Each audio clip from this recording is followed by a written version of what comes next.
बंदी छोड़ सतगुरु रामपाल जी परमेश्वर जी की जय हो। परमपिता परमात्मा सारी सृष्टि के रचनहार कुल मालिक असंख्य ब्रह्मांडों के स्वामी जगत गुरु तीनों लोकों में प्रवेश करके सबका भरण पोषण करने वाले राजाधिराज आत्माधार नाथों के नाथ देवों के देव महादेव सर्वेश्वर महेश्वर मृत्युंजय अजरो अमर आदि अनादि सनातनी प्रभु जगत पिता जगदीश्वर श्री श्री 1008 की उपाधि के वास्तविक अधिकारी अकाल मूर्त शब्द स्वरूपी राम वासुदेव सर्वगतम ब्रह्म परम पूज्य प्रथम पूज्य परम संत परम पुरुष परम धनी परम दयालु सत्य कबीर हक्का कबीर अल्लाहु कबीर अल्लाहु अकबर बाखबर अल्लाह ताला जगत के तारणहार जगत के मुक्तिदाता जगत के जगन्नाथ हारे के सहारे हिंदुओं के राम मुसलमानों के अल्लाह सिखों के वाहिगुरु ईसाइयों के मसीह दया के सागर दयानिधि करुणा के सागर करुणानिधि स्वयंभू परिभू संकट मोचन कष्ट हरण मंगल करण दुख भंजन अविगत कबीर निर्विकार निर्विषम परमात्मा अलय अलेख सतगुरु आदि अनादि सतगुरु असली मर्यादा पुरुषोत्तम असली राम असली कृष्ण असली घनश्याम असली मुरारी राजाओं के राजा महाराजाओं के महाराजा शहंशाहों के शहंशाह सम्राटों के सम्राट भगवानों के भगवान अल्लाहों के अल्लाह प्रभुओं के प्रभु मसीहों के मसीह सच्चे वाहिगुरु बाबाओं के बाबा पीरों के पीर सेठों के सेठ जगत सेठ सावड़सा सेठ सर्वगुण संपन्न अनंत कोटि कलाओं के स्वामी अनंत कोटि ब्रह्मांडों के नायक योगियों में महायोगी ध्यानियों में महाध्यानी सिद्धों में परम सिद्ध ज्ञानियों में तत्वज्ञानी ब्रह्म ज्ञानी महाज्ञानी परम ज्ञानी सर्वश्रेष्ठ ज्ञानी विज्ञानी युवा कबीर समृत कबीर असंवाद अमित ओजा सच्चे रहनुमा करीम अल्लाह सुभान अल्लाह दुनिया के अंतिम पैगंबर 8 सितंबर 1951 से गांव धनाना जिला सोनीपत हरियाणा भारतवर्ष की पावन भूमि पे प्रकट रियल कल की भगवान श्री नारायण साकार हरि श्री बाबा साहिब शब्द स्वरूपी राम संत श्रोमणी सतगुरु रामपाल जी परमेश्वर जी के चरण कमल में साध संगति से जुड़े हुए देश विदेश से हम सभी सत्सेवक भाई बहनों का अनंत कोटि दंडवत प्रणाम।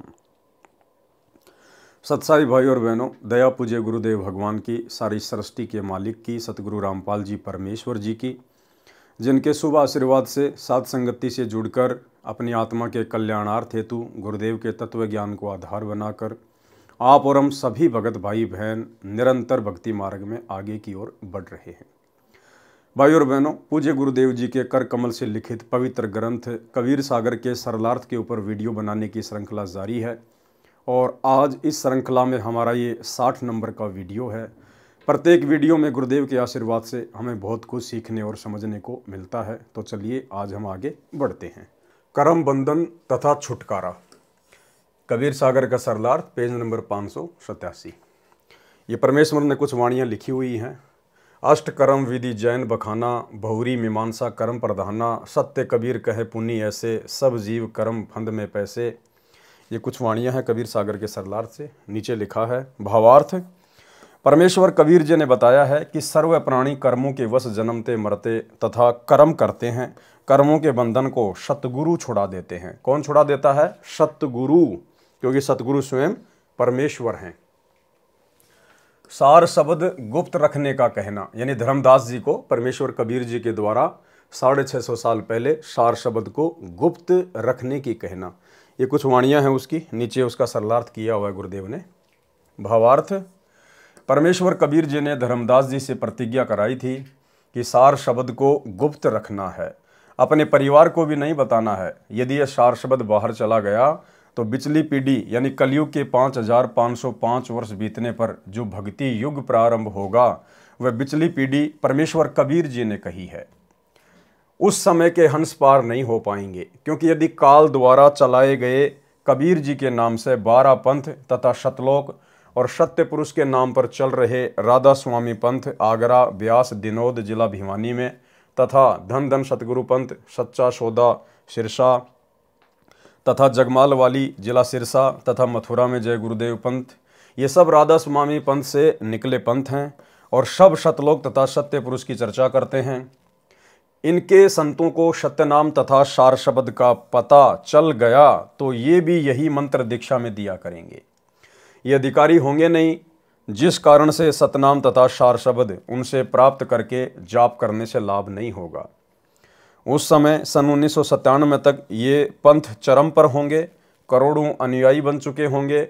जब हम जाएंगे या अपना निजी दास भेजेंगे। देखो भाई और बहनों, परमात्मा उसको कहते हैं जो संशय वाली बात ना करे।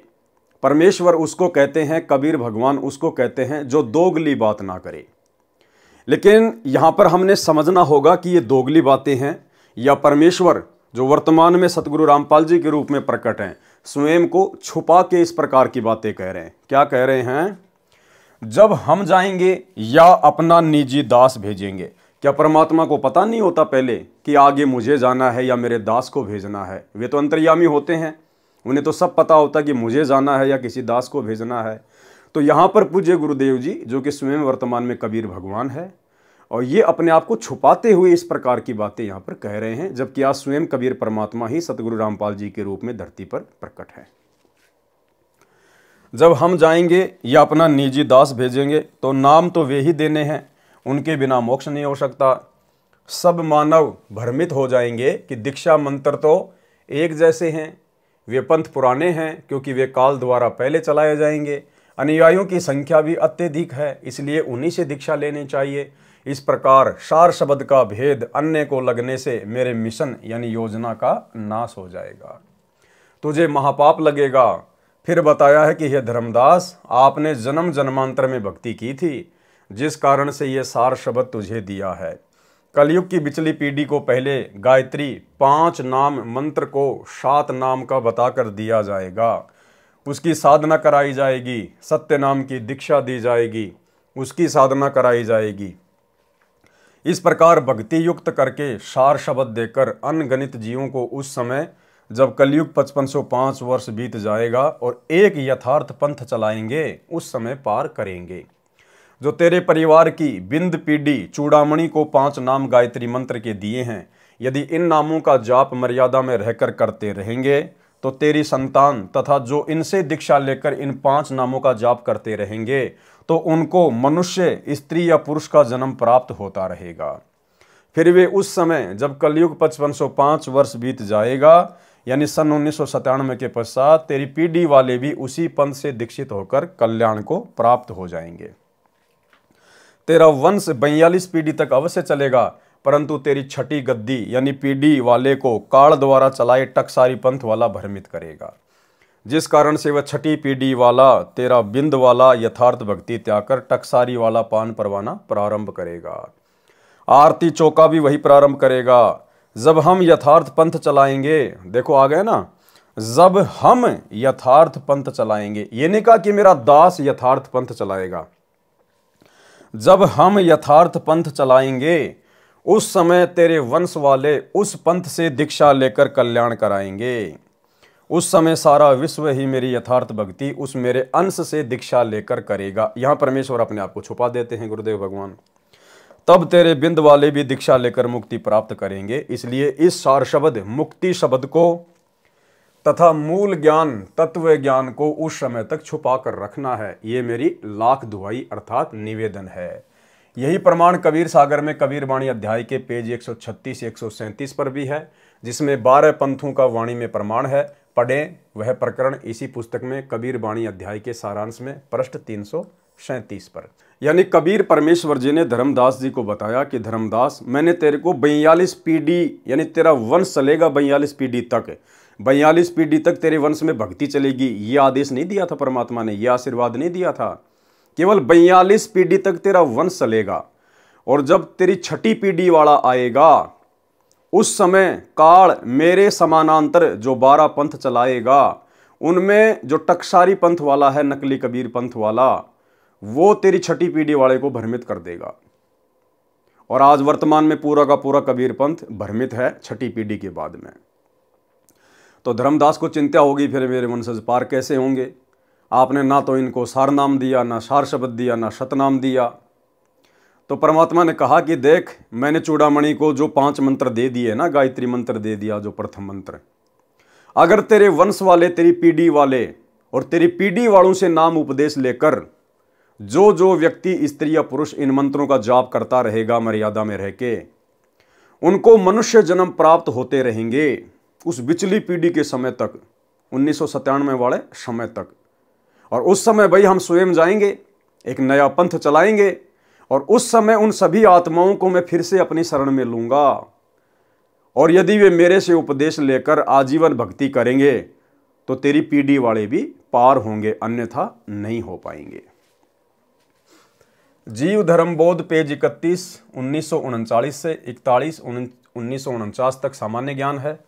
पृष्ठ 35, 1943 पर लिखा है कि साखी तीर्थ गए एक फल, संत मिले फल चार, सतगुरु मिले अनेक फल, कहे कबीर विचार। भावार्थ, तीर्थ पर जाने का एक फल यह है कि कोई पूर्ण संत मिल जाता है, जिस कारण से उस भ्रमित आत्मा को सच्चा मार्ग मिल जाता है। संत गरीबदास जी ने भी कहा है कि गरीब मेले ठेले जाइए, मेले बड़ा मिलाप, पत्थर पानी पूजते कोई साधु संत मिल जाते। भावार्थ, संत गरीबदास जी ने कहा है कि तीर्थों पर जो भक्तों के मेले लगते हैं वहां जाते रहना, हो सकता है कभी कोई संत मिल जाए। लेकिन भाइयों और बहनों, यदि आपको पूर्ण संत मिल गया है, जैसे वर्तमान में धरती पर पूर्ण संत केवल सतगुरु रामपाल जी हैं, जब आपको उस पूर्ण संत की शरण मिल गई है, उसके बाद ये वाणी हमारे ऊपर लागू नहीं है। उस पूर्ण संत से उपदेश लेने के बाद में हमने फिर मेले ठेले में तीर्थों पर यहाँ बिल्कुल धक्के नहीं खाने हैं। ये वाणी तो केवल उस समय के लिए है जब तक आपको पूर्ण संत नहीं मिलता है। तब तक आप तीर्थों पे जाते रहिए, मेले में जाते रहिए, धार्मिक जगहों पर जाते रहिए। क्या पता आपको कोई पूर्ण संत मिल जाए और आपको अपने संपर्क में ले ले, आपको अपनी शरण में ले ले।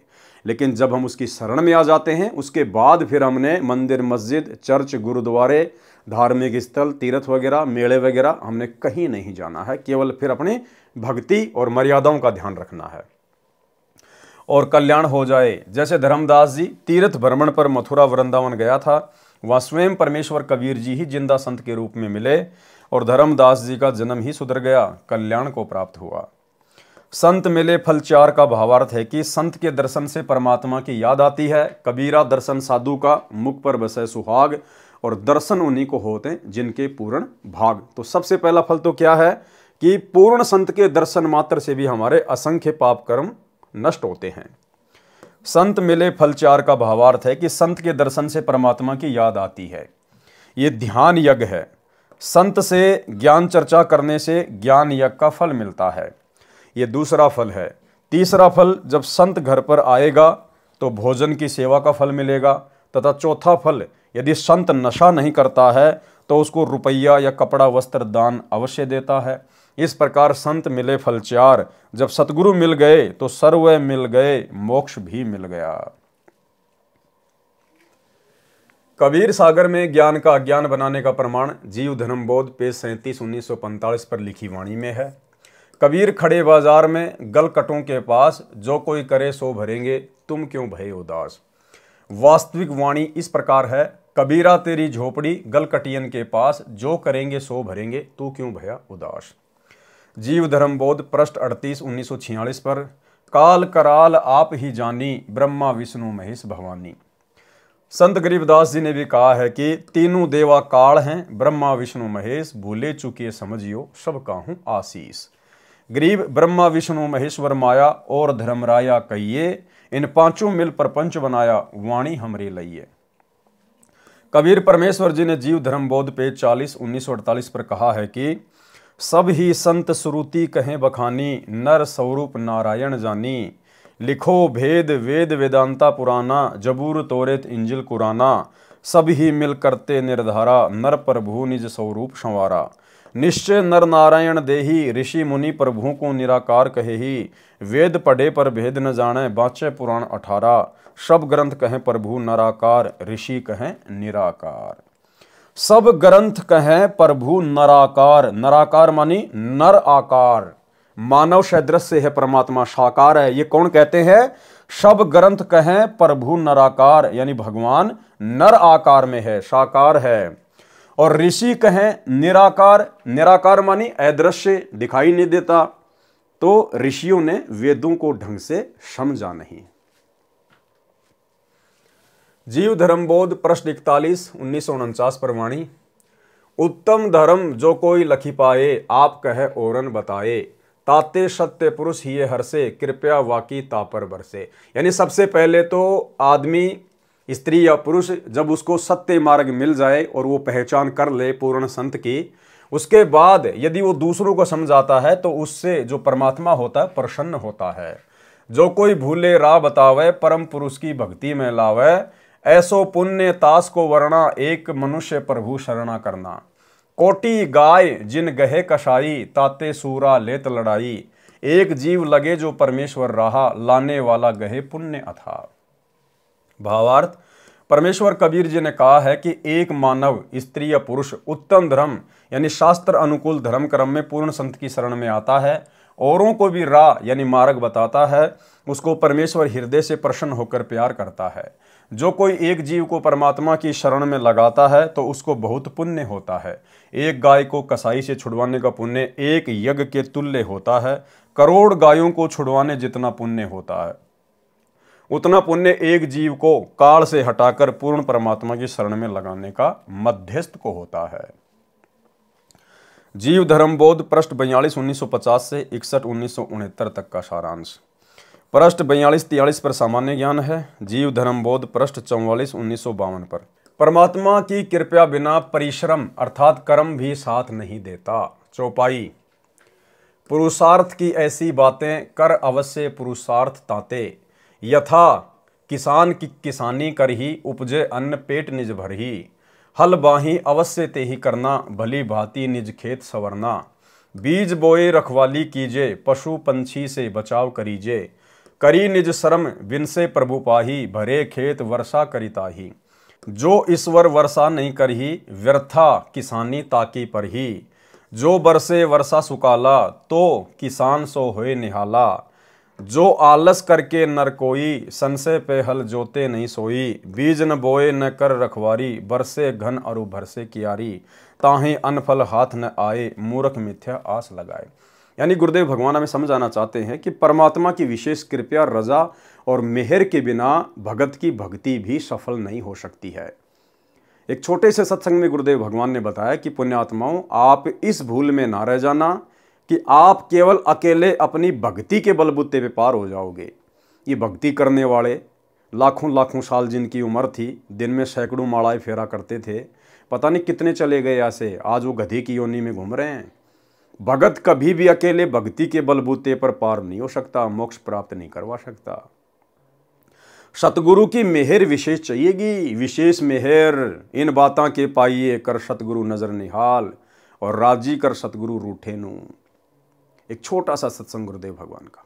पुणात्माओं, आप केवल भक्ति से पार नहीं हो सकते, ये भूल मत करना। कहते इन बातां क्या पाइए कर सतगुरु नजर निहाल, कि गुरु जी की कृपा, गुरु जी का क्या कृपा पात्र बना रहना पड़ेगा आपको। अगर आप जी ने कितनी भक्ति करते रहना और गुरु जी त्याग दिए तो कभी सतलोक नहीं जा सकते, कितनी बात बना लेना। और पृथ्वी पर कोई संत नहीं है आज के दिन इस दास के अतिरिक्त। अभिमान नहीं, ये सच समझना। पृथ्वी नहीं, 21 ब्रह्मांड में कोई नहीं है। तो भाई और बहनों, इसी प्रकार गुरुदेव ने यहाँ पर किसान का उदाहरण दिया है कि किसान ने मेहनत बहुत करी, खेत को संवारा, बीज भी डाल दिया और पशु पक्षियों से उसकी रक्षा भी कर रहा है। और यदि परमात्मा ने वर्षा नहीं करी, क्योंकि पहले के समय में जो खेती बाड़ी थी वो वर्षा पे निर्भर होती थी, पहले ट्यूबवेल वगैरह, लाइट थी नहीं तो ट्यूबवेल वगैरह होती नहीं थी, तो वर्षा के ऊपर ही खेती बाड़ी निर्भर होती थी। तो मान लीजिए किसान ने अपना पूरा काम कर लिया, लेकिन वर्षा अगर परमात्मा ने नहीं की तो उसकी सारी फसल बर्बाद। ठीक इसी प्रकार भगत बहुत भक्ति कर रहा है, अच्छी बात है, मर्यादा भी निभा रहा है, लेकिन परमात्मा की विशेष मेहर बिना उसकी भक्ति सफल नहीं हो सकती। और परमात्मा भगत पर मेहर कब बरसाएगा, किस भगत पर बरसाएगा, वो भी गुरुदेव ने एक सत्संग में बताया, छोटा सा सत्संग। कहते हैं तुम्हारा जो कल्याण कैसे होगा कि सतगुरु जो तत्वदर्शी संत है उसको नजर निहाल कर के इतना उनके अनुसार उनके मर्यादा में चल के वो तेरे ऊपर गदगद हो जाए। वो संत के मेरी प्यारी आत्मा परमात्मा को पाने के रास्ते पर बिल्कुल सही चल रही है। तो अंदर से जो एक हिलोर आती है संत के अंदर से, जिस भक्त की, जिस बहन भाई की क्रियाओं से जो प्रसन्न हो जाता है कि ये सही मर्यादा में चला, तो वो जो एक रजा आती है उसके बाद फिर एक उसकी प्रति कसक जाती है कि बहुत अच्छी और परमात्मा अपने बच्चे पर मेहर रखना, ऐसे ही चले तो वो एक आशीर्वाद आपको एक्स्ट्रा मिलता है, जिसको ग्रेस मार्क कहते हैं। तो यहां कहते हैं इन बातों के पाइए कर सतगुरु नजर निहाल है। मान ले तन ज्ञान भी हो गया कैसे ऐसे होता तो, और सतगुरु नजर निहाल हुआ नहीं, तुझे सार नाम फिर सार शब्द मिला नहीं, तो अभी बात बिगड़ेगी। इसलिए ये कल्याण कहती है बातें कहन सुन की ना है, कर पाड़ने की है। तो भाई और बहनों, आप और हमें समझ में आ गया होगा, यदि हमने सतगुरु की मेहर प्राप्त करनी है तो हमने सतगुरु के प्रत्येक वचन पर और आधीन भाव से चलना पड़ेगा। परमात्मा आधीन विनम्र भगत से प्रसन्न होता है, और जिस भगत में विनम्रता नहीं है, वो चाहे कितना ही बड़ा भगत है, कितनी भक्ति करता है, कितना दान पुण्य करता है, परमात्मा उस पर अपनी मेहर नहीं बख्शेगा। आपने पिछली वीडियो में देखा, गुरुदेव ने बताया कि हज़रत सुलेमान जो कि मुसलमान धर्म में एक पैगंबर हुए हैं, उन्होंने कहा है कि अगर राई जितना भी अभिमान जीव में रह गया तो वो बहिश्त यानी स्वर्ग में नहीं जा सकता। तो हमने तो सतलोक जाना है, स्वर्ग से करोड़ों शंखों कोष आगे ऊपर। तो भाई और बहनों, भला हम कैसे पार हो जाएंगे, हम कैसे सतलोक चले जाएंगे अगर हमारे अंदर अभिमान शेष रह गया तो गुरुदेव भगवान उसी आत्मा पे अपनी मेहर बख्शेंगे, रजा बख्शेंगे, जो भक्ति भी करेगा, मर्यादा में भी रहेगा, भगत के सारे गुण भी अपने ऊपर धारण करेगा और विशेष आधीनी भाव में रहेगा। भावार्थ, परमेश्वर कबीर जी ने बताया है कि यदि कोई भक्ति करता है और उसके ऊपर परमेश्वर कृपा नहीं करता है तो उसकी साधना व्यर्थ हो जाती है। कहने का तात्पर्य है कि भक्ति करता है और मन में अभिमान भी रखता है तो उस पर परमेश्वर की कृपा अर्थात वर्षा नहीं होती, जिस कारण से उसकी भक्ति नष्ट हो जाती है। उदाहरण, जैसे पूर्व समय में खेती यानी कृषि पूर्ण रूप से वर्षा पर निर्भर थी, इसलिए कहा है कि जैसे किसान खेत में बीज बोता है, परिश्रम करता है, यदि परमेश्वर समय पर वर्षा ना करे तो उसकी फसल व्यर्थ हो जाती है। भले किसान फसल बीजने के लिए हल चलाता है, बीज बोता है, पशु पक्षी से भी रक्षा करता है, बहुत परिश्रम करता है, वर्षा ना होने से उसका सर्व परिश्रम अर्थात कर्म व्यर्थ हो जाता है। ठीक इसी प्रकार भगत भक्ति भी करता है, नियम भी निभा रहा है, अगर गुरु कृपया नहीं करेगा, विशेष मेहर नहीं बख्शेगा, अपना विशेष वो आशीर्वाद नहीं देगा तो उसकी भक्ति सफल नहीं हो सकती। कर्म न यारी देत है भस्मा गिर भस्मंत, कर्म व्यर्थ है तास का जो रीझे नहीं भगवंत। जो खेत में बीज नहीं बोता है फिर वर्षा हो जाती है, यदि वह मूर्ख फसल पाने की आशा लगाता है तो भी व्यर्थ है। भावार्थ है कि भक्ति कर्म भी करे और परमेश्वर का कृपा पात्र भी बना रहे तो जीव को लाभ मिलता है। जीव धर्मबोध पेज 46 1954 पर मनुष्य को नित्य कर्म वर्णन चौपाई। भोर ही उठ नित्य कर्म करीजे, करी तन शुद्ध भजन चित दीजे। प्रभु प्रति विनय बचनते मांगे, महादीन है ताके आगे। मोर मनोरथ कर प्रभु पूरा, दीन बंधु कीजिए दुख दूरा। सर्व समय तू ही जग करता, तेरो हुक्म सर्व पर बरता। मोर उद्धार करो प्रभु सोई, विघ्न बिहाय कृपया तो होई। गुरु अचारज को निज टेरे, सदा सहायक अपनो हेरे। बार बार करो प्रभु प्रति विनती, यद्यपि सो न करे कछु न गिनती। अब देखो भाई और बहनों, एक बहुत ही अच्छा पॉइंट है अब आगे, और आप भाई बहनों को अब विश्वास होगा कि हाँ, कैसे परमपिता परमेश्वर सतगुरु रामपाल जी भगवान साध संगति के माध्यम से हम सत्सेवक भाई बहनों के ऊपर विशेष मेहर बख्शे हुए हैं। और जो बातें आप और हम भाई बहनों को आज पढ़ने और सुनने को मिल रही हैं, परमेश्वर आप और हमारे से साध संगति के माध्यम से उसी प्रकार से नित्य कर्म करवा रहे हैं, नित्य कर्म। अब आगे जो बातें गुरुदेव ने लिखी है, इस अनुसार सुबह उठते ही सतलोक आश्रम मैनेजमेंट हरियाणा से जुड़े हुए वर्तमान 2024 तक कोई भी भाई बहन ये क्रिया नहीं करता है, उनको पता ही नहीं है। तो परमेश्वर ने साध संगत वालों पर यह मेहर बख्शी है। जिस नित्य कर्म का गुरुदेव यहां जिक्र करने जा रहे हैं, वो नित्य कर्म भाई बहन पिछले 3 वर्षों से लगातार कर रहे हैं सुबह उठते ही। क्या है? कबहू के दाया प्रभु की होई, दुख दरिद्र सब डारे खोई। लाभ अलाभ एक समगनिये, सदा काल प्रभु गुनगुन बनिए। भावार्थ, परमेश्वर कबीर जी ने कहा है कि भगत को सुबह उठकर नित्य कर्म करना चाहिए। प्रथम वाणी में यानी पृष्ठ की वाणी नंबर 12 में लिखा है कि भोर ही उठी नित कर्म करीजे, करी तन शुद्ध भजन चित दीजे। सुबह उठते ही मंगलाचरण पढ़ें। क्या कह रहे हैं गुरुदेव?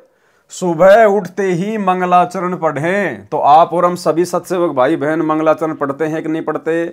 हम तो रात को सोते हैं उससे पहले भी मंगलाचरण करते हैं। घर से बाहर निकलते हैं बच्चे स्कूल के लिए या अन्य व्यक्ति अपने कार्य के लिए, तो भी हम मंगलाचरण करते हैं।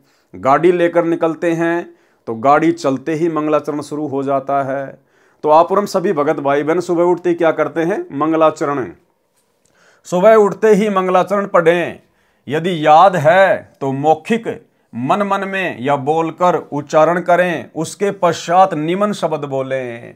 फिर मंगलाचरण के बाद में कौन सी वाणियां बोलनी है? समरथ साहिब रतन उजागर, सत्य पुरुष मेरे सुख के सागर, जूनी संकट मेटो गुसाई, चरण कमल की मैं बलि जाही, भाव भक्ति दी जो परवाना, साधु संगति पूर्ण पद ज्ञाना, जन्म कर्म मेटो दुख दुंदा, सुख सागर में आनंद कंदा, निर्मल नूर जहूर जुहारम, चंद्र गता देखो दीदारम, तुम हो बंकापुर के वासी, सतगुरु काटो यम की फांसी, मेहरबान हो साहिब मेरा, गगन मंडल में दीजो डेरा, चकवे चिदानंद अविनाशी, रिद्धि सिद्धि दाता सब गुण राशि, पिंड पुराण जिन दीन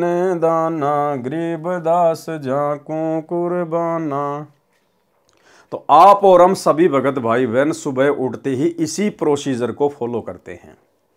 सबसे पहले बैठे बैठे या उठकर या हाथ मुंह धोकर, जैसे भी है, दरबार साहिब के आगे खड़े होकर या अपने बिस्तर पर, जैसे भी है, सुबह उठते ही सबसे पहले हम मंगलाचरण करते हैं। उसके बाद हम सतगुरु महिमा की ये 8 वाणियां बोलते हैं। और ये प्रोसीजर पिछले 8 वर्षों से साध संगति में चला हुआ है। और सभी भगत भाई बहनों को ये इस प्रकार का एक पोस्टर बना के, इस प्रकार का A4 साइज का ये पैम्पलेट बना के, ये उसके पीछे का भाग है जिस पर नियम और मर्यादाओं के विषय में परमात्मा ने दास से एक शब्द बनवाया था, वो लिखा हुआ है। और ये उसका जो है फ्रंट पेज है जिसमें पूज्य गुरुदेव जी की फोटो, और नीचे देखो ये महिमा की 8 वाणियां लिखी हुई है पूरी की पूरी। और सभी भाई बहनों को यही कहा गया था कि सुबह उठते ही हमने सबसे पहले मंगलाचरण करना है, फिर सतगुरु महिमा की ये 8 वाणियां हमने प्रतिदिन बोलनी है। यदि आपको याद नहीं है तो आप इस पैम्पलेट को हाथ में लेकर बोल सकते हैं। तो भाई और बहनों, परमात्मा के हिसाब से कौन चल रहा है? कबीर सागर के सरलार्थ के हिसाब से भक्ति कहाँ हो रही है? शतलोक आश्रम मैनेजमेंट हरियाणा में या फिर साध संगति में। और ये कुछ नियम और मर्यादाओं के बारे में परमात्मा ने शब्द लिखवाया था। तो भाई और बहनों, मर्यादाओं के बिना तो भक्ति सफल हो ही नहीं सकती। तो गुरुदेव के आशीर्वाद से हम इस शब्द को एक बार गाएंगे ताकि हमें दोबारा से याद हो, हमारे अंदर एक ताजगी बनी रहे, मर्यादाओं को लेकर कोई भूल ना पड़े कि मुख्य क्या मर्यादा है गुरुदेव भगवान की। भाई घर छूटो या जग रूठो, चाहे रूठो ये संसारा हो, कौन सुने मेरी काल नगर में, जय गुरु रूठ गया मारा हो, गुरु रूठ गया मारा हो।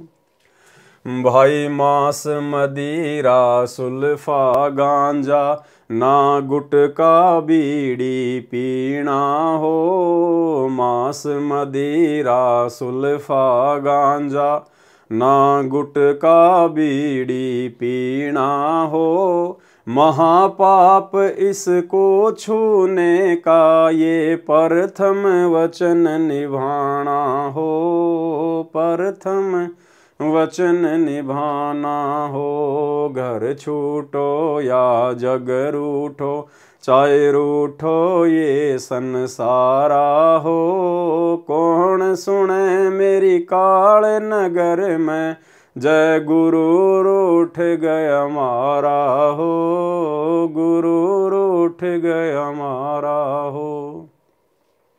दूसरा नियम क्या है? भाई मंदिर मस्जिद तीर्थ दर्शन ना पूजू मात मसाणी हो।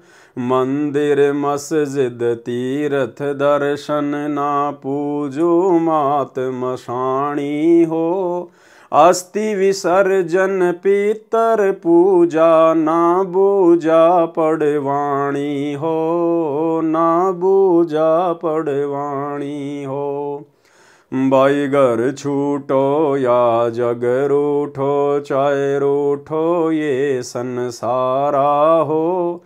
कौन सुने मेरी काल नगर में, जय गुरु रूठ गया मारा हो, गुरु रूठ गया मारा हो। आगे तीसरे नंबर का नियम, भाई मक्का मदीना अमरनाथ चाहे काशी धाम छुड़ानी हो। मक्का मदीना अमरनाथ चाहे काशी धाम छुड़ानी हो। सिवा गुरु के और जगत में ना करनी पूजा पानी हो, ना करनी पूजा पानी हो। भाई घर छूटो या जग रूठो, चाहे रूठो ये संसारा हो। कौन सुने मेरी काल नगर में, जय गुरु रूठ गया मारा हो, गुरु रूठ गया मारा हो। आगे 4 नंबर का नियम, भाई नियम चतुर्थ गुरु की आज्ञा चाहे काट के शीस चढ़ाना हो। नियम चतुर्थ गुरु की आज्ञा चाहे काट के शीस चढ़ाना हो।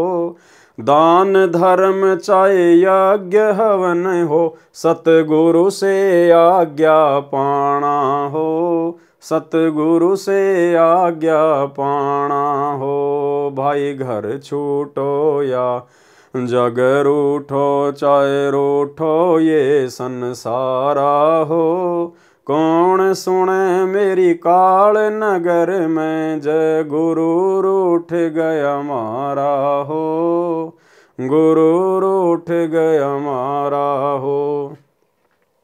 5वें नंबर का नियम, भाई झूठा खाना ना कुछ पीना चाहे हो अमृत का दाना हो। झूठा खाना ना कुछ पीना चाहे हो अमृत का दाना हो। दुनिया से ती करे दोस्ती, काठ का फंद लगाना हो, काठ का फंद लगाना हो। भाई घर छूटो या जग रूठो, चाहे रूठो ये संसारा हो।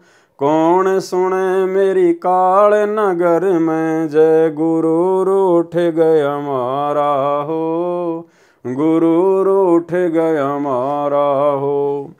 आगे 6 नंबर का नियम, भाई 6 मासी बरसो दी सरादा ना कोई पिंड भराना हो। 6 मासी बरसो दी सरादा ना कोई पिंड भराना हो। ना पंडित कोई कर्म कांड हो, इस जगत को है समझाना हो, इस जगत को है समझाना हो। भाई घर छूटो या जग रूठो, चाहे रूठो ये संसारा हो।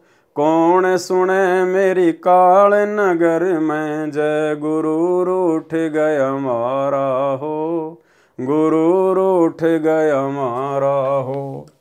7 नंबर का नियम, भाई देवी धाम पे पशु की गर्दन ना बाल वहाँ कटवाना हो।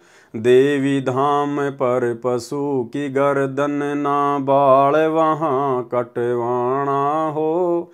जैसा दर्द अपने को हो वह ऐसा जान वीराना हो, ऐसा जान वीराना हो। भाई घर छूटो या जग रूठो, चाहे रूठो ये संसारा हो। कौन सुने मेरी काल नगर में, जय गुरु रूठ गया मारा हो, गुरु रूठ गया मारा हो। 8 नंबर का नियम, भाई सूतक पातक भात न छूछक, ना कोई नाचण गाना हो। सूतक पातक भात न छूछक, ना कोई नाचण गाना हो। रहन सहन तेरा साधारण, और जग से रह बिराना हो, जग से रह बिराना हो। भाई घर छूटो या जग रूठो, चाहे रूठो ये संसारा हो। कौन सुने मेरी काल नगर में, जय गुरु रूठ गया मारा हो, गुरु रूठ गया मारा हो। 9 नंबर नियम, भाई ताश खेलना फिल्म देखना, रिश्वत जहर समाना हो। ताश खेलना फिल्म देखना, रिश्वत जहर समाना हो। होली दिवाली ना कोई पूजा, सतगुरु का वचन निभाना हो, सतगुरु का वचन निभाना हो। भाई घर छूटो या जग रूठो, चाहे रूठो ये संसारा हो। कौन सुने मेरी काल नगर में, जय गुरु रूठ गया मारा हो, गुरु रूठ गया मारा हो। 10 नंबर नियम, भाई मात बहन सबकी एक जैसी, ना अपनी नियत डिगाना हो। मात बहन सबकी एक जैसी, ना अपनी नियत डिगाना हो। ना लेना ना देना किसी को, इस दहेज का नाम मिटाना हो, इस दहेज का नाम मिटाना हो। भाई घर छूटो या जग रूठो, चाहे रूठो ये संसारा हो। कौन सुने मेरी काल नगर में, जय गुरु रूठ गया मारा हो, गुरु रूठ गया मारा हो।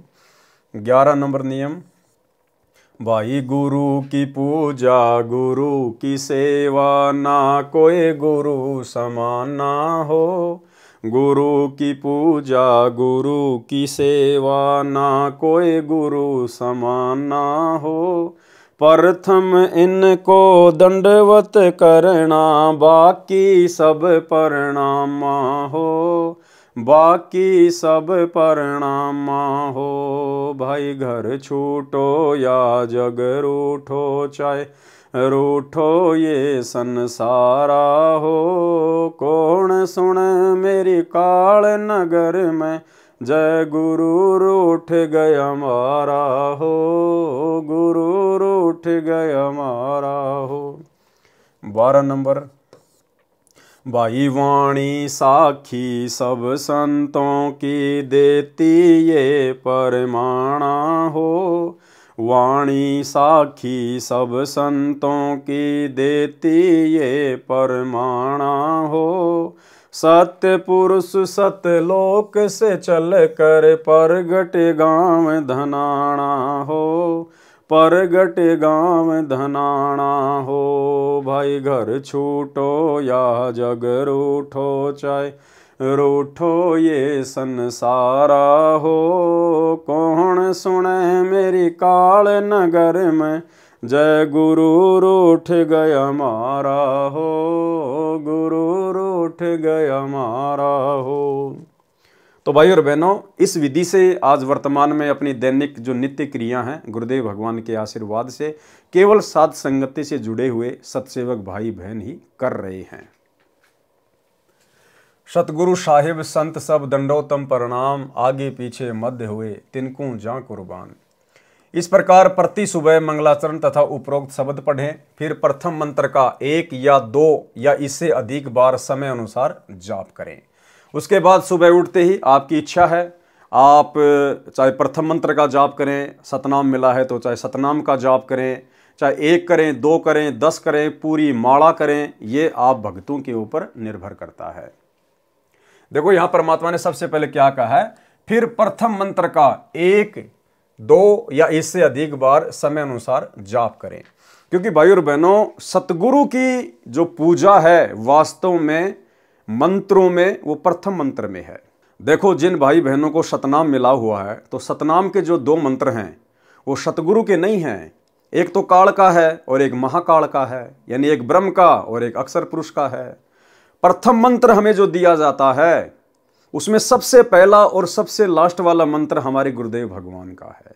ये परमात्मा की पूजा का मंत्र है और बाकी बीच के जो 5 मंत्र हैं वो इन देवी देवताओं के हैं। इसलिए गुरुदेव ने यहाँ सबसे पहले यही कहा कि प्रथम मंत्र का 1 या 2 जैसा भी है आप जाप करें। तो भक्ति नियम अनुसार आपको चाहे सतनाम मिला है चाहे सारनाम मिला है, हमें सुबह उठते ही सबसे पहले मंगलाचरण, फिर महिमा की 8 वाणियाँ और उसके बाद 1, 2, 5, 10 जितने भी आप कर सको प्रथम मंत्र यानी परमात्मा की पूजा से हम मंत्रों का जाप करना शुरू करें। इस प्रकार प्रति सुबह मंगलाचरण तथा उपरोक्त शब्द पढ़ें, फिर प्रथम मंत्र का 1, 2 या इससे अधिक बार समय अनुसार जाप करें। 108 बार जाप को 1 माला कहा जाता है। फिर सुबह का पाठ भक्ति बोध वाला करें। दिन में यदि सतनाम प्राप्त नहीं है तो प्रथम मंत्र का जाप करते रहें। दोपहर 12 बजे के पश्चात दिन में असुर निकंदन रमणी करें। सुबह का नित्य नियम रात्रि के 12 बजे के बाद सुविधा अनुसार दिन के 12 बजे तक कर सकते हैं। मंत्र जाप कभी भी कर सकते हैं। वैसे नित्य नियम यानी सुबह के नित्य कर्म सूर्योदय के 1 घंटा पहले या बाद में किया जाता है। यदि आगे पीछे भी करना पड़े तो समान लाभ ही मिलता है। ये सारी बातें शंका समाधान पुस्तक के अंदर परमात्मा ने बहुत विस्तार से लिखवाई हुई हैं। जिनको सतनाम प्राप्त है वे दिन में सतनाम का जाप करें, जिनको सारनाम प्राप्त है वे दिन में सारनाम का जाप करें। इसका मतलब ये नहीं कि रात में जाप ना करें। भाई रात तो वैसे सोने का समय होता है ना, इसलिए परमात्मा ने रात का नाम नहीं लिया, दिन का नाम लिया है। अन्यथा रात्रि में जब भी आपकी आंखें खुलें आप जी सतनाम भी कर सकते हैं, सारनाम भी कर सकते हैं, प्रथम मंत्र का भी जाप कर सकते हैं। यदि इच्छा हो तो प्रथम मंत्र भी कर सकते हैं, परंतु सत्यनाम प्राप्त होने के पश्चात सत्यनाम का जाप अधिक करना है। यानी सतनाम जिन भाई बहनों को मिल गया है तो उसके बाद हमने सतनाम के जाप को ज़्यादा महत्व देना होता है। प्रथम मंत्र का आप 1 या 2 माला कर सकते हैं, लेकिन सतनाम को फिर हमने ज़्यादा से ज़्यादा सुमरण के रूप में लेना है। चलते फिरते, खाते पीते, उठते बैठते, काम धंधा करते करते, यानी सतनाम मिलने के बाद में प्रथम मंत्र की कम से कम 1 माला, 2 कर सको तो बहुत अच्छी बात है। इसके बाद हमने सतनाम को ज़्यादा महत्व देना है। सतनाम की आप चाहे 10 माला करो, 20 करो, चाहे 50 करो, यह आपके ऊपर निर्भर करता है। सारनाम में सतनाम का लाभ भी मिलता है, इसलिए सारनाम मिलने के पश्चात सतनाम के जाप की कोई आवश्यकता नहीं रह जाती। यदि सारनाम के जाप में कठिनाई आए तो पहले कुछ मिनट अकेला सतनाम का जाप करना चाहिए, फिर शीघ्र ही सारनाम का जाप करना चाहिए। शाम के समय संध्या आरती करनी चाहिए। इसको करने का सही समय सूर्य अस्त के समय है। यदि किन्हीं कारणों से आगे पीछे करनी पड़े तो भी समान लाभ मिलता है। विशेष परिस्थिति में संध्या आरती सूर्य अस्त से 1 घंटा पहले तथा रात्रि के 12 बजे से पहले तक भी कर सकते हैं। असुर निकंदन नमैनी भी विशेष परिस्थितियों में दिन के 12 बजे से रात्रि के 12 बजे तक कर सकते हैं, समान लाभ मिलेगा। लेकिन इसको प्रतिदिन करने का अभ्यास ना बनाएं। देखो जो नियम बता दिए गुरुदेव ने वो तो नियम ही हैं। गुरुदेव ने नित्य नियम का सही समय बताया, सूर्योदय के 1 घंटा पहले यानी 5 बजे के आसपास का समय। असुर निकंदन रमैनी का उचित समय बताया दिन के 12 बजे से 2 बजे के बीच का, और संध्या आरती का उचित समय बताया सूर्य अस्त के समय। विशेष समय तो यही है। बाकी गुरुदेव ने हमें छूट दे रखी है, वो बात अलग है। लेकिन परमात्मा ये कह रहे हैं कि आप फिर इसको रोजाना वैसे ना करना शुरू कर दें। भाई कभी कभार आपको समय नहीं है, आप समय पर नित्य नियम नहीं कर पाए, तो फिर आप आगे पीछे कर सकते हैं जो समय परमात्मा ने जो बता दिया है एक्स्ट्रा। लेकिन इसको रोजाना नियम ना बनाएं कि अभी तो दिन के 12 बजे तक का समय है, कर लेंगे आराम से, क्या जल्दी है। और रात के 12 बजे तक का बताया गुरुजी ने रमेणी का, कर लेंगे। परमात्मा कहते हैं इसको फिर रोजाना का वो टाइम टेबल ना बनाओ, वो तो केवल विशेष परिस्थितियों में है। अगर आप इसको फिर रोजाना उसी हिसाब से करने लग जाओगे तो फिर वो लाभ आपको नहीं मिलेगा। यदि आप यात्रा में हैं तो आप यात्रा में तीनों संध्या कर सकते हैं, मंत्र भी कर सकते हैं। यदि आप सुबह भ्रमण के लिए जाते हैं और आपको सुबह का नित्य कर्म याद है तो सैर करते करते भी कर सकते हैं। लेकिन भाई और बहनों, जब आपको ज्ञान हो जाएगा, इस परमात्मा की महिमा का पता चल जाएगा कि मनुष्य शरीर क्यों मिला है, फिर आप कभी भी टहलते टहलते घूमते घूमते नित्य नियम नहीं करोगे। चाहे आपको याद है चाहे नहीं है, आप विधि अनुसार ही करोगे, बैठकर या खड़े होकर अपने घर पर समय निकालकर। यदि आप सुबह भ्रमण के लिए जाते हैं और आपको सुबह का नित्य कर्म याद है तो सैर करते करते भी कर सकते हैं। इसी प्रकार तीनों संध्या आप सैर करते करते भी कर सकते हैं। लेकिन भाई और बहनों, अब साथ संगति से जुड़ने के बाद जब हमें ये ज्ञान हुआ है, सतगुरु का ज्ञान हुआ है, सतगुरु की महिमा का ज्ञान हुआ है, अब हम सत्सेवक भाई बहन जब तक तीनों समय की आरती सही प्रकार से नहीं कर लेते हैं तब तक हमारे को आत्म संतुष्टि नहीं होती है। हम चलते फिरते खाते पीते संध्या आरती नहीं कर सकते, क्योंकि अब हमें पता चल गया कि परमात्मा की भक्ति से बढ़कर और कोई कार्य दुनिया में नहीं है। हम 100 कार्यों से समय निकालकर, पहली बात तो भगत जिसको ज्ञान हो गया वो फालतू के कार्यों में उलझता ही नहीं है कि उसको समय ना मिले। और फिर भी कभी कभार ऐसी परिस्थिति पैदा होगी तो भी हम कोशिश करेंगे परमेश्वर की आरती के लिए समय निकालने का। अब ये खाते पीते, चलते चलते, गाड़ी चलाते चलाते, अब ये नित्य नियम यदि हम करेंगे, हमारी आत्मा संतुष्ट नहीं हो पाएगी।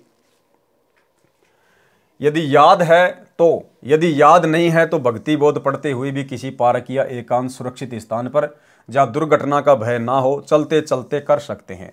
यदि आप घर पर हैं तो बैठकर करें। बैठकर करने का मतलब है शांति से, आराम से। ये विधान है नित्य कर्म का। विशेष सुबह उठते ही आप सभी मंत्र तथा नित्य नियम बिना स्नान किए भी कर सकते हैं। यानी सुबह उठते ही नित्य नियम और कोई भी मंत्र जाप आप बिना नहाए धोए भी कर सकते हैं। लेकिन भाई और बहनों, अब साथ संगति से जुड़ने के बाद हमें शुद्धता और स्वच्छता का भी पता चल गया है कि जो भाई बहन रजोगुण से दूर नहीं हैं और जिन्होंने रात्रि में शारीरिक मिलन किया है या शारीरिक मिलन ना किया है और यदि पास पास में लेटे हैं, सोए हैं, तो उन भाई बहनों को सुबह स्नान करना ही चाहिए। और जो भाई बहन रजोगुण से दूर हैं या जिनकी रमेणी अभी तक नहीं हुई है, वे भाई बहन चाहें तो हाथ मुंह धोकर भी सुबह का नित्य नियम कर सकते हैं। सुबह उठते ही आप सर्व मंत्र तथा नित्य नियम बिना स्नान किए भी कर सकते हैं। यदि स्नान करके करना चाहें तो नित्य नियम यानी वाणी पाठ स्नान करके कर सकते हैं। अन्य मंत्र कभी भी बिना स्नान किए, बिना मुख धोए भी कर सकते हैं। हाँ, जो मंत्रों का जाप है वो आप जी बिना नहाए भी कर सकते हैं। चाहे आपने शारीरिक संबंध बनाए हैं, नहीं बनाए हैं, आप रजोगुण में हैं या नहीं हैं, मंत्र आप कभी भी किसी भी समय जब आपको याद आ जाए तुरंत आप करना शुरू कर सकते हैं। रात्रि में जब भी नींद से जागें तुरंत किसी भी मंत्र का जाप लेटे लेटे, बैठकर, चलते फिरते कर सकते हैं।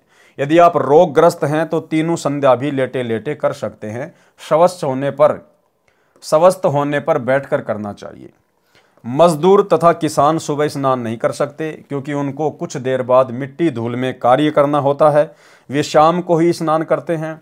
उनको चाहिए कि वे अपना नित्य भक्ति करने वाली साधना बिना स्नान के भी करें, समान लाभ होगा। कबीर जी ने कहा है, नहाए धोए क्या होए, जो मन का मैल न जाए, मीन सदा जल में रहे, धोए बास न जाए।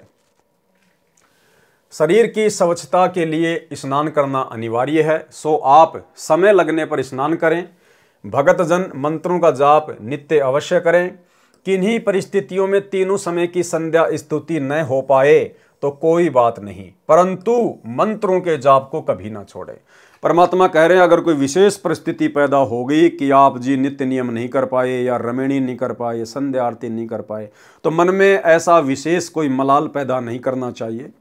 आपको विशेष कोई डरने की आवश्यकता नहीं है। कभी कभार यदि आप तीनों समय की आरती ना कर पाओ तो, परंतु मंत्र आपको अवश्य करने हैं। मंत्र नहीं छोड़ दें, चाहे कैसी परिस्थिति हो। हम जिन परिस्थितियों में हैं वहां भी हम मंत्र तो जाप कर ही सकते हैं। मंत्र जाप करने के लिए कोई भक्ति बोध लेने की जरूरत नहीं है। हम कहीं भी आ रहे हैं, जा रहे हैं, कुछ भी कर रहे हैं तो मंत्र अपना हम कर सकते हैं। तो मंत्र जाप हमने नहीं छोड़ने चाहिए। इस प्रकार अपना जीव धर्म समझकर भक्ति कर्म करके जीवन धन्य बनाएं। पृष्ठ 47 1957 से 51 1959 तक सामान्य ज्ञान है, जो पहले कई अध्यायों में वर्णन किया जा चुका है। जीव धर्म बोध पेज 52 1960 पर गुरु के लक्षण का वर्णन है। पूर्ण गुरु के लक्षण। कह कबीर सो संत है, आवागमन नशाय। कबीर गुरु मानुष कर जानते, कर चरणा अमृत को पान। ते नर नरक में जाएंगे, जन्म जन्म हो समान। कबीरा ते नर अंध हैं, जो गुरु को कहते और। हरि के रूठे ठोर है, गुरु रूठे नहीं ठोर। कबीर गुरु बड़े हैं गोविंद से, मन में देख विचार। हरि सुमरे सो वार हैं, गुरु सुमरे होय पार। कबीर गुरु से ज्ञान जो लीजिए, शीश दीजिए दान। के तिग बोंदू बह गए, राखी जीव अभिमान। कबीर 3 लोक नौखंड में, गुरु से बड़ा ना कोई। करता करे ना कर सके, गुरु करे सो होय। ये कुछ वाणियां परमेश्वर ने कबीर सागर से ली हैं। भावार्थ यह है कबीर सागर के अध्याय जीव धर्म बोध के पेज 52 1960 की फोटोकॉपी है, जिसमें गुरु महिमा तथा पूर्ण गुरु की पहचान तथा उसके लक्षण बताए हैं। परमेश्वर कबीर जी ने कहा है कि गुरु को परमात्मा के तुल्य मानकर अपनी भक्ति करें। परमात्मा के तुल्य मानकर, भाई परमात्मा के तुल्य तो केवल परमात्मा को ही माना जा सकता है। इसका मतलब इस कबीर परमेश्वर के सत भक्ति मार्ग में गुरु स्वयं ही कबीर परमात्मा होता है। दूसरे शब्दों में कहें तो गुरु तो परमात्मा से भी बड़े हैं। जैसे हैंडपंप से जल मिलता है, इसी प्रकार गुरु से परमात्मा मिलता है। इस प्रकार गुरु तो परमात्मा से प्रथम सेवा करने योग्य है। पूर्ण गुरु की पहचान बताई है। गुरु के लक्षण 4 बखाना। प्रथम वेद शास्त्र को ज्ञाना। दूजे हरि भक्ति मन कर्म वचन बानी। तृतीय समदृष्टि कर जानी। चौथे वेद विधि सब कर्मा। ये 4 गुरु गुण जानो मर्मा। भावार्थ पूर्ण संत सर्व वेद शास्त्रों का ज्ञाता होता है। दूसरे वह मन कर्म वचन से यानी सच्ची श्रद्धा से केवल एक परमात्मा समर्थ की भक्ति स्वयं करता है तथा अपने अनुयायियों से भी करवाता है। तीसरे वह सब अनुयायियों से समान व्यवहार यानी बर्ताव करता है। चौथे उसके द्वारा बताया गया भक्ति कर्म वेदों में वर्णित विधि के अनुसार होता है। ये 4 लक्षण गुरु में होते हैं। जो इन गुणों से युक्त नहीं है उसको पूर्ण गुरु नहीं कहा जाता। गुरु के प्रति शिष्य का व्यवहार, ये कुछ वाणियां हैं जो परमेश्वर ने ऐड की हैं कबीर सागर से। यहाँ इनका भावार्थ दिया है। ये कबीर सागर के अध्याय जीव धर्म बोध के पृष्ठ 54 1962 की फोटोकॉपी है। इसकी वाणी पढ़ने से ही स्पष्ट हो जाती है। पृष्ठ 53 से 69 तक सामान्य ज्ञान है, जो पूर्व के अध्याय में वर्णित है।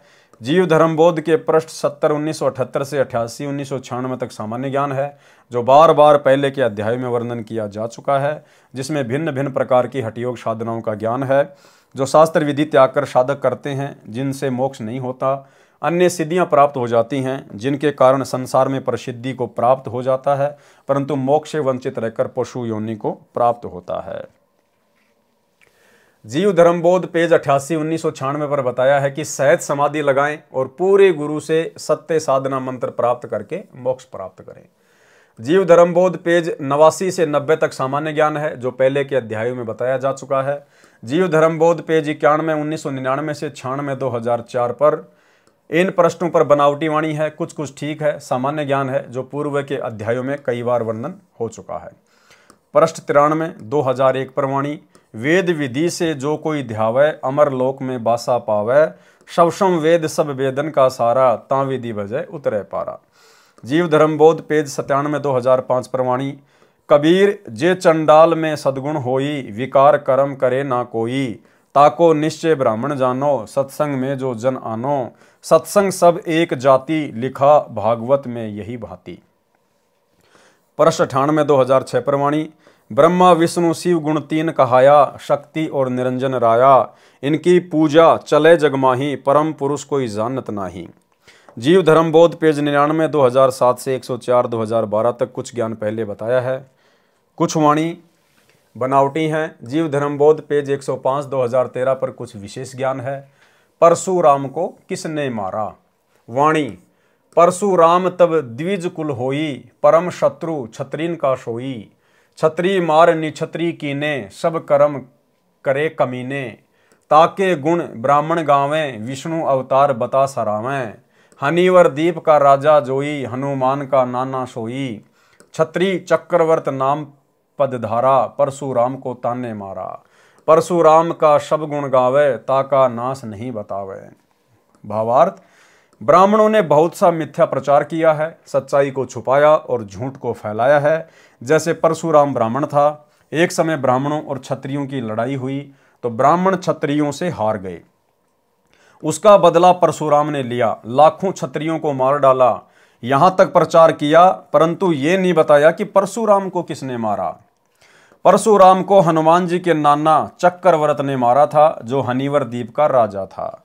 जो भक्ति शक्ति युक्त आत्माएं होती हैं, वे ही अवतार रूप में जन्म लेती हैं। मृत्यु के उपरांत वे पुनः स्वर्ग स्थान पर चली जाती हैं। स्वर्ग के साथ पितरलोक भी है, उसमें निवास करती हैं। वहां से जब चाहें नीचे पृथ्वी पर सशरीर प्रकट हो जाते हैं। जैसे सुखदेव ऋषि शरीर छोड़कर स्वर्ग चला गया था, द्वापर युग में राजा परीक्षित को भागवत कथा सुनाने के लिए विमान में बैठकर आया था, इसी प्रकार परशुराम जी का द्वापर युग में आना हुआ था, जब भीष्म के साथ युद्ध हुआ था, जो मध्यस्थता करके बंद करा दिया गया था। जीव धर्म बोध पेज 106 2014। चंद्र नखा भगनी रावण की, सरूपन खाते ही कहे विपर जी, लक्ष्मण तास से विवाह कहे नाटा, नाक चंद्र नखा का काटे को काटा, काहे को काटा, सब गलती रावण की गिनाई, लक्ष्मण की कुबुद्धि नहीं बताई, रामचंद्र को राम बताया, असल राम का नाम मिटाया, ये ब्राह्मण की है करतूती, ज्ञान बिना सब प्रजा सूती। भावार्थ, रावण की बहन का नाम चंद्र नखा था, उसको सुर्पण नखा बताया गया। वह लक्ष्मण से विवाह करना चाहती थी, लक्ष्मण ने उसका नाक काट दिया। उसके प्रतिशोध में रावण ने भी महान गलती की, परंतु ब्राह्मणों ने एक तरफा ज्ञान कहा है। कुछ लक्ष्मण की मूर्खता का भी वर्णन करना चाहिए था। रामचंद्र को राम यानी सृष्टि का कर्ता बताया, जो वास्तव में करता है उसका नाम और निशान मिटा दिया। ये सब ब्राह्मणों की करामात है। पृष्ठ 107 से 113 तक सामान्य तथा व्यर्थ ज्ञान है, जो मिलावटी है। जीव धर्म बोध पेज 114 2022 पर कुछ ठीक कुछ गलत, आप स्वयं पढ़कर निर्णय करें। ये फिर आगे पेज है कबीर सागर का, यहाँ परमात्मा ने इन वाणियों का भावार्थ किया है। ये फोटोकॉपी कबीर सागर के अध्याय जीव धर्म बोध के पेज 114 2022 की है। इस पृष्ठ की वाणी पढ़ने से पता चलेगा कि कुछ गलत कुछ ठीक ज्ञान है। जैसे सिद्ध करना चाहा है कि हनुमान का जन्म केसरी वानर से बताया है, इस प्रकार की मिथ्या कथा को वाणी के माध्यम से चित्तार्थ करने की कुचेष्टा की है। एक स्थान पर हनुमान जी के दुम नहीं बताई है, वास्तव में हनुमान जी के दुम थी, वह दुम सदा बाहर नहीं रहती थी, आवश्यकता पड़ने पर बाहर प्रकट कर लेते थे।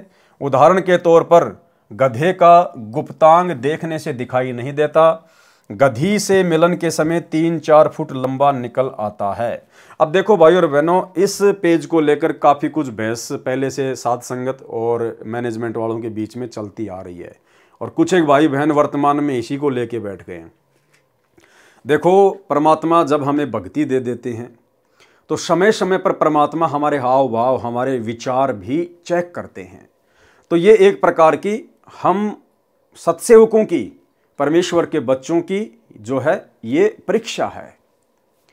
यानी पहले हमारे विचारों में कितनी मलिनता थी, कितनी गंदगी थी, हम लोग खुद भी गालियों का यूज किया करते थे, भद्दी भद्दी विचारधारा रखा करते थे, मन में अश्लील विचार, अश्लील कार्य। तो परमेश्वर अब हमको चेक करते हैं बीच बीच में। अब ये तो परमेश्वर की प्रोसीजर है, वो किस प्रकार से चेक करेगा। तो यहाँ पर परमात्मा ने हनुमान जी की दुम यानी जो ये पूंछ का जो जिक्र किया है, कि बहुत सारे लोग कहते हैं कि हनुमान के पूंछ नहीं थी, लेकिन गुरुदेव भगवान कह रहे हैं कि हनुमान के पूंछ थी, और हनुमान कोई वानर नहीं था, कोई वानर कोई प्रजाति का नहीं था। जब आवश्यकता पड़ती थी तो हनुमान अपनी पूंछ को जो है वो प्रकट कर लिया करता था, अन्यथा अपनी पूंछ को अंदर समेट लेता था। ये एक जो है वो सिद्धि होती है। और उदाहरण दिया परमात्मा ने समझाने के लिए कि जिस प्रकार जो गधा होता है, गधी से मिलन के समय वो अपने गुप्तांग को 3 से 4 फुट लंबा कर लेता है और बाद में वापस उसको समेट लेता है। तो गुरुदेव भगवान ये चेक करना चाहते हैं कि मेरे बच्चे इस उदाहरण को सुनकर उनके मन में क्या भाव प्रकट होंगे, उनको अच्छा लगेगा या थोड़ा सा ये अटपटा सा लगेगा। परमात्मा हमारे हाव भाव चेक करते हैं कि अभी भी इनके अंदर वही गंदगी तो नहीं भरी पड़ी है। अगर इस गधे के गुप्तांग के उदाहरण को देखकर, सुनकर, पढ़कर यदि मेरे बच्चों को लगता है कि कुछ अच्छा सा नहीं लगा, तो समझो परमेश्वर ने हमारे अंदर अपना सद्गुणों का सॉफ्टवेयर डाल दिया है। अब अश्लील बातें, अश्लील विचार हमारे आसपास हों तो भी हमें अच्छे नहीं लगेंगे। तो ये हम भक्तों की जो है ये परीक्षा के लिए, और वैसे भी सांसारिक दृष्टि में इससे अच्छा उदाहरण और कोई नहीं हो सकता। बाकी उदाहरण तो बहुत है भाई और बहनों। परमात्मा चाहते तो आजकल जो प्रेशर वाले जैक हैं, आप जब उनको प्रेशर देंगे तो जैक के अंदर से वो स्टील का पाइप निकलेगा और जैसे आप उसकी हवा निकालोगे वापस आके जो है वो सिमट जाएगा। तो परमात्मा चाहते तो हाइड्रोलिक जैक का भी उदाहरण यहाँ पर जो है वो दे सकते थे, लेकिन परमेश्वर ने आप और हमारे अंदर के भाव चेक करने थे, इसलिए परमात्मा ने गधे के गुप्तांग का उदाहरण दिया है। उदाहरण के तौर पर गधे का गुप्तांग देखने से दिखाई नहीं देता, गधी के मिलन के समय 3-4 फुट लंबा निकल आता है। ये उदाहरण भले ही अभद्र लगे परंतु सटीक समझना। देखो खुद मालिक कह रहे हैं ये उदाहरण भले ही अभद्र लगे, चाहे तुम भक्तों को अच्छा ना लगे, परंतु सटीक समझना। तो परमेश्वर ने यहां पर हमारी परीक्षा ली है। यह तो किसी से छुपा भी नहीं है। ऐसे पवन सुत जी अपने दुम को प्रकट तथा अप्रकट करते थे। रामायण ग्रंथ में प्रसंग है कि जब हनुमान जी लंका देश में सीता जी की खोज करने गए थे, उनको रावण के दूत पकड़कर दरबार में ले गए। रावण ऊंचे सिंहासन पर बैठा था। हनुमान जी ने अपनी दुम को बढ़ाकर उसको रस्सी की तरह गोल करके रावण से ऊंचा आसन बनाकर उस पर बैठ गए थे। फिर पूंछ पर कपड़े रुई लपेटकर आग लगाकर दुम जलाने का आदेश रावण ने दिया। जब हनुमान जी ने दुम बहुत लंबी बढ़ा दी थी, जिसके ऊपर बहुत सारे कपड़े व रुई लपेटी थी, उसी से लंका को जलाया था। लेकिन हनुमान जी वानर नहीं थे। ये सत्य है कि रीछ, वानर, नाग, बछड़ा, नारा, डांडा आदि ये मनुष्य के गोत्र हैं। जीव धर्मबोध पेज 115 से 124 तक व्यर्थ तथा कुछ बनावटी वाणी है। जीव धर्मबोध पेज 125 2033 से 127 2035 तक का सारांश। आधीनी तथा जीव की स्थिति। जैसे कथा सुनते हैं कि श्री कृष्ण जी ने दुर्योधन राजा का शाही भोजन, जिसमें सटरस तथा सर्व व्यंजन थे, छोड़कर आधीन तथा निर्धन भगत विदुर जी के घर सरसों का साग खाया था। कबीर जी कहते हैं कि हम भी इसी प्रकार अभिमानी के साथ नहीं रहते। और भाई और बहनों, विदुर के घर श्री कृष्ण जी का रूप बनाकर जिस महापुरुष ने भोजन किया था वे स्वयं कबीर परमेश्वर सतगुरु रामपाल जी ही थे। श्री कृष्ण जी ने भोजन नहीं किया था। श्री कृष्ण का रूप बनाकर कबीर परमात्मा सतगुरु रामपाल जी गए थे। हम पूज्य गुरुदेव जी का एक शब्द है जिसको गाते हैं उनकी महिमा में कि तुम मिलकर संगत सारी जय बोलो बंदी छोड़ की। उसमें एक जगह परमात्मा लिखते हैं कि दुर्योधन की मेवा त्यागी और साग विदुर घर खात जी। दुर्योधन की मेवा त्यागी और साग विदुर घर खात जी, बण आए कृष्ण मुरारी जय बोलो बंदी छोड़ की। तो गुरुदेव ने कोई श्री कृष्ण जी की महिमा में थोड़ा ना लिखा यह शब्द, ये अपनी स्वयं की महिमा में लिखा है। अर्थात श्री कृष्ण जी का रूप बनाकर उस समय विदुर के घर वो भोजन कबीर परमेश्वर सतगुरु रामपाल जी ने खाया था। सर्व पुराण चारों वेद कतेब तोरेत इंजिल जबूर कुरान भी यही बात कहते हैं।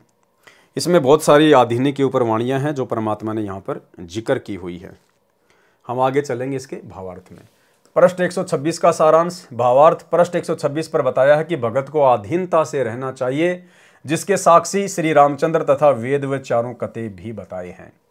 जीव धर्मबोध पेज 127 2035 का सारांश।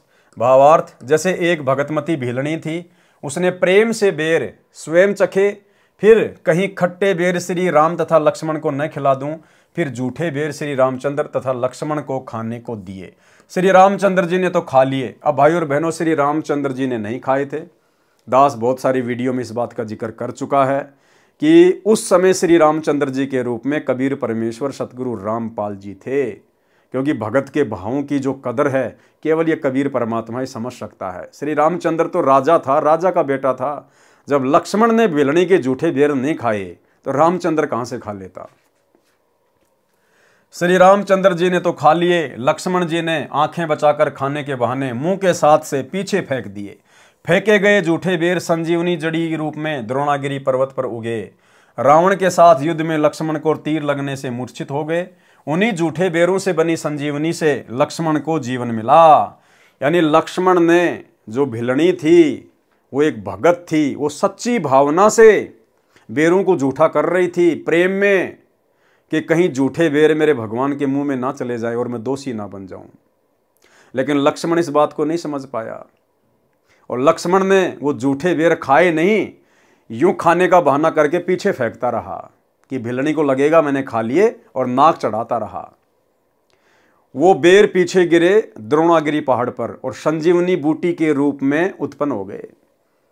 अब भगत की भावना का अनादर करने का क्या परिणाम निकलता है। राम रावण युद्ध हुआ, लक्ष्मण को शक्ति लगी, मूर्छित हो गया, कोमा में चला गया, और सुषेण नाम के वेद ने बताया कि ऐसे ऐसे द्रोणागिरी पहाड़ है और वहां पर संजीवनी बूटी के पौधे हैं, उनको लाया जाए सुबह सूर्योदय से पहले और उनका रस निकाल कर, जो कि भिलनी के जूठे बेरों से बने थे संजीवनी बूटी के पौधे, वो संजीवनी बूटी के पौधे द्रोणागिरी पहाड़ समेत परमेश्वर कबीर जी सतगुरु रामपाल जी की विशेष शक्ति से हनुमान जी के माध्यम से श्रीलंका में लाए गए और उनका रस निचोड़ निचोड़ कर लक्ष्मण के मुंह में डाले गए, जो कि भिलनी के जूठे बेरों से उत्पन्न हुए थे। वो भिलनी की जूठन श्री लक्ष्मण जी ने पीनी पड़ी, खानी पड़ी, जिसने भगत का अनादर किया था, तब जाकर वो मूर्छा से बाहर आया। उन्हीं जूठे बेरों से बनी संजीवनी से लक्ष्मण को जीवन मिला। फिर बताया है कि आदम जी ने प्रभु की आज्ञा का पालन नहीं किया, जिस कारण आदन वन से निष्कासित हुए, इसलिए आधीन होना अनिवार्य है। आदम जी ने क्या पालन नहीं किया। परमात्मा ने कहा था कि ये जो बीच का जो पेड़ है ना, इसके फल नहीं खाना, लेकिन हवा के कहने पर आदम ने परमात्मा की आज्ञा तोड़ दी, उसको भी सजा भुगतनी पड़ी। परमात्मा ने उसको अदन के वन से निकाल दिया।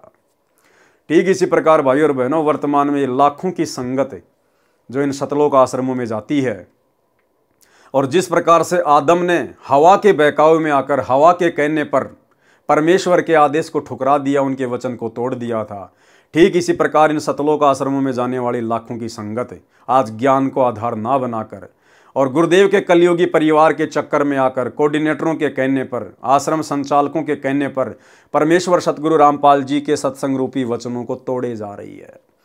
कभी गंदी राजनीति में अपना पैर फंसा लेती है, कभी स्टेडियम बनवाए जा रहे हैं, हॉस्पिटल बनवाए जा रहे हैं, गुंडों की सीबीआई जांच करवाई जा रही है, हरियाणा के जाट आरक्षण में भक्तों को बैठाया जा रहा है, करोड़ों रुपया चंदे के रूप में दिया जा रहा है, लोगों के भवन बनवाए जा रहे हैं।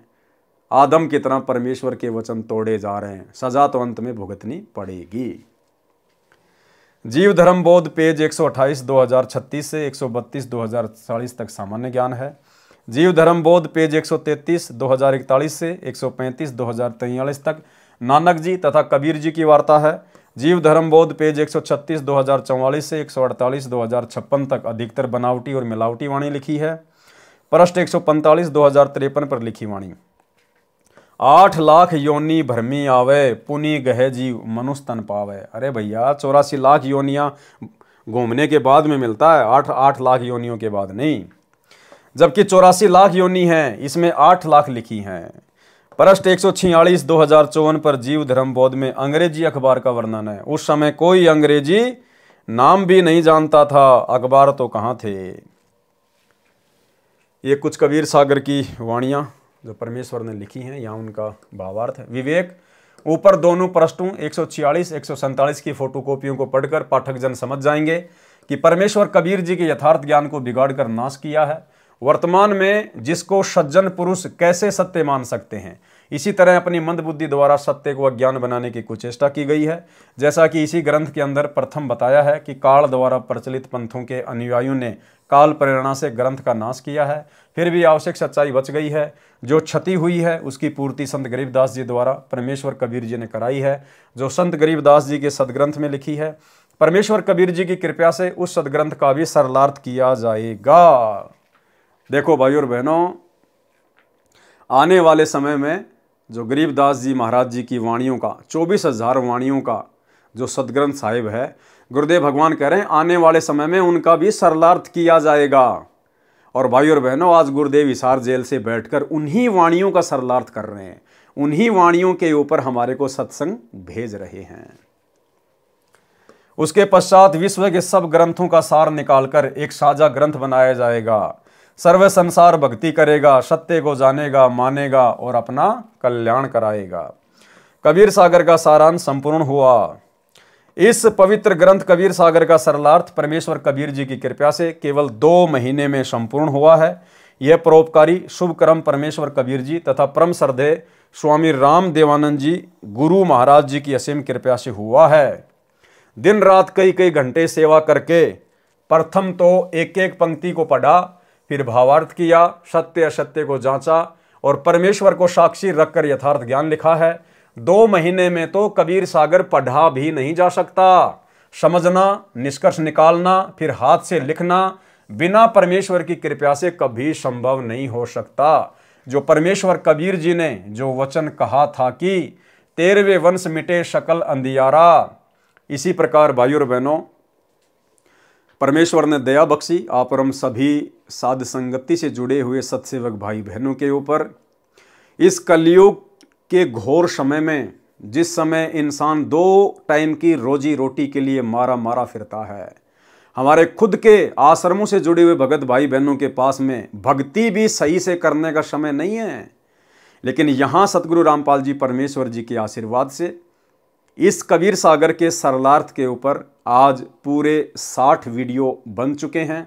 कबीर सागर का सरलार्थ आज पूरा कंप्लीट हो चुका है। ये विशेष जटिल कार्य जो इस सृष्टि में ब्रह्मा विष्णु महेश भी नहीं कर सकते, क्योंकि परमेश्वर के कर कमल से सरलार्थ की गई पुस्तक का अनुवाद या उसके ऊपर वीडियो वही बना सकता है जो पहले परमेश्वर से भली भांति परिचित होगा। और ये सेवा गुरुदेव ने आप और हम सत्सेवकों के ऊपर बख्शी। तो भाई और बहनों, 2 महीने में इस कबीर सागर के सरलार्थ के ऊपर वीडियो नहीं बन सकते थे। ना जाने काल क्या क्या रोड़े अटका देता, क्या क्या परेशानियां पैदा कर देता, बीमार कर देता और नए काम में उलझा देता, नई समस्या खड़ी कर देता। लेकिन सतगुरु रामपाल जी परमेश्वर जी वे ही हमारे गुरु हैं, वे ही हमारे परमेश्वर हैं, वे ही सारी सृष्टि के रचनहार हैं। उन परम श्रद्धेय सतगुरु रामपाल जी परमेश्वर कबीर अल्लाह की विशेष रजा के बिना कबीर सागर के सरलार्थ के ऊपर ये 60 वीडियो बनना नामुमकिन था। तो सभी भाई बहन हृदय से अपने गुरुदेव भगवान का जयकारा लगाकर उनका धन्यवाद करें। बंदी छोड़ सतगुरु रामपाल जी परमेश्वर जी की जय हो। थोड़ा बहुत इसमें वर्णन और है, वो देख लेते हैं। 13वें पंथ मिटे सकल अंधियारा तथा कबीर नौमन सूत उलझिया ऋषि रहे झकमार, सतगुरु ऐसा सुलझा दे उलझे न दूजी बार। सतगुरु नाल वड़ाइया जिन चाहे तिन दे, यानी सतगुरु के हाथ में है वो किसके ऊपर रजा बख्शता है। आप और हम तो कल के भगत हैं, हम क्या जाने इस भक्ति और भगवान के बारे में। हमने नाम दीक्षा ली 2013 में, किसी ने 2012 में, किसी ने 14 में। उसके बाद गुरुदेव भगवान अपने मिशन को लेकर हिसार जेल में चले गए। हम तो गुरुदेव की 1 साल से ज़्यादा संगति भी नहीं कर पाए। और परमेश्वर ने ये अनमोल सेवा अपने कर कमल से लिखित पुस्तकों के ऊपर वीडियो बनाने की सेवा आप और हम कल के बच्चों के ऊपर बख्शी है। जबकि उनके साथ तो बड़े बड़े भगत रहा करते थे आश्रम में, 24 घंटे उनके साथ रहा करते थे। गुरुदेव के दोनों बेटे, गुरुदेव का भाई, गुरुदेव के रिश्तेदार, बड़े बड़े कोऑर्डिनेटर जो 20-20 साल से 30-30 साल से भक्ति कर रहे हैं, 24 घंटे गुरुदेव के साथ में रहा करते थे। लेकिन परमेश्वर ने ये सेवा उनको नहीं बख्शी। क्यों? क्योंकि ये परमेश्वर की मौज के ऊपर है। वो किसको सेवा बख्शे, इसलिए कहा है सतगुरु नाल वड़ाइया जिन चाहे तिन दे। ये सब परमेश्वर कबीर जी ने ही किया है। कौन परमेश्वर कबीर जी? सतगुरु रामपाल जी परमेश्वर। महिमा मुझदास रामपाल दास को दी है। यहां तो छुपा रहे हैं गुरुदेव भगवान अपने आप को। गरीब समझा है तो सिर धर पांव, बहुर नहीं रे ऐसा दाव, ये संसार समझदा नाही कहंदा शाम दोपहरे नू, गरीब दास ये वक्त जात है रोगे इस पैरे नू। यानी पहचान जाओ अपने कबीर भगवान को, अपने गुरुदेव परमात्मा को, और परमेश्वर मान के इनके साथ व्यवहार करो, नहीं तो बाद में रोने धोने के अलावा कुछ भी हाथ नहीं लगेगा। भावार्थ, हे मानव, यदि इस अमृत ज्ञान को समझ लिया है तो विलंब न कर, तुरंत दीक्षा ले, इतना शीघ्र दीक्षा ले जैसे आपत्ति के समय में मानव अत्यधिक गति से दौड़ता है। जैसे रेलगाड़ी चलने वाली है, आप 100 फुट दूर हैं तो उसे पकड़ने के लिए पूर्ण गति से दौड़कर पहुंचते हैं। इसी को कहते हैं कि वह सिर पर पांव धरकर दौड़ा तब रेलगाड़ी में चढ़ पाया। इसी प्रकार इसी को कहते हैं कि वह सिर पर पांव रखकर दौड़ा तब रेलगाड़ी में चढ़ पाया। इसी प्रकार दीक्षा लेने के लिए शीघ्रता करें, फिर इसी गति से भक्ति साधना करें, अन्यथा ये मानव जीवन का पहर यानी निर्धारित समय निकल गया तो फिर हाथ नहीं आएगा। कुत्ता बनकर गली में ऊपर को मुंह करके रोया करेगा। सत साहेब सतगुरुदेव भगवान की जय। बंदी छोड़ कबीर परमेश्वर, सतगुरु रामपाल जी की दया। तो भाई और बहनों, दया परमपिता परमेश्वर, सारी सृष्टि के रचनहार सतगुरु रामपाल जी परमेश्वर जी की, जिनके विशेष आशीर्वाद से, जिनकी विशेष नज़र से, रहमो करम से, कृपा दृष्टि से कबीर सागर के सरलार्थ का ये जटिल कार्य पूरा हुआ। 60 वीडियो में परमेश्वर ने पूरे कबीर सागर के सरलार्थ को समेट के रखवा दिया है। ये सतगुरु रामपाल जी परमेश्वर जी की विशेष रजा, विशेष मेहर के बिना संभव नहीं हो सकता था। आप और हम भगत भाई बहन कभी सोच भी नहीं सकते थे। तो गुरुदेव का बारंबार हम जो है तय दिल से उनके चरण कमल में कोटि कोटि दंडवत धन्यवाद करें और परमेश्वर से अर्ज करें, विनती करें कि परमेश्वर जिस प्रकार आप जी ने कबीर सागर के सरलार्थ के ऊपर वीडियो बनाए हैं, आप परमेश्वर हमें योग्य बनाएं। ये परमेश्वर, यदि आप उचित समझें तो परमेश्वर एक रोटी का टुकड़ा आप अपने कुत्तों को और फेंकिए और आपके कर कमल से एक और पवित्र ग्रंथ मुक्ति बोध परमेश्वर, उसके ऊपर भी हम वीडियो बनाना शुरू करें और आपकी महिमा करना शुरू करें। उसके अंदर जो गूढ़ रहस्य हैं उनको देखकर, सुनकर, समझकर भक्ति मार्ग पर हम अपने अंदर दृढ़ता पैदा करें। परमेश्वर आप जी से केवल हमारी यही विनती है। बाकी परमेश्वर की अपनी मौज, किसके ऊपर दया बख्शें, किसके ऊपर ना बख्शें, ये गुरुदेव का अपना फैसला होता है। जीव केवल प्रार्थना कर सकता है। तो भाई और बहनों, आज के वीडियो में केवल इतना ही। आगे इसमें सृष्टि रचना लिखी हुई है, तो परमेश्वर जी से प्रार्थना करेंगे, विनती करेंगे, मालिक यदि उचित समझेंगे तो सृष्टि रचना पर भी वीडियो बनाएंगे। अन्यथा अगला कौन सा ग्रंथ होगा जिसके ऊपर परमात्मा वीडियो बनाने की दया बख्शेंगे, लाइव आकर आपको सूचना दे दी जाएगी। बंदी छोड़ सतगुरु रामपाल जी परमेश्वर जी की जय हो।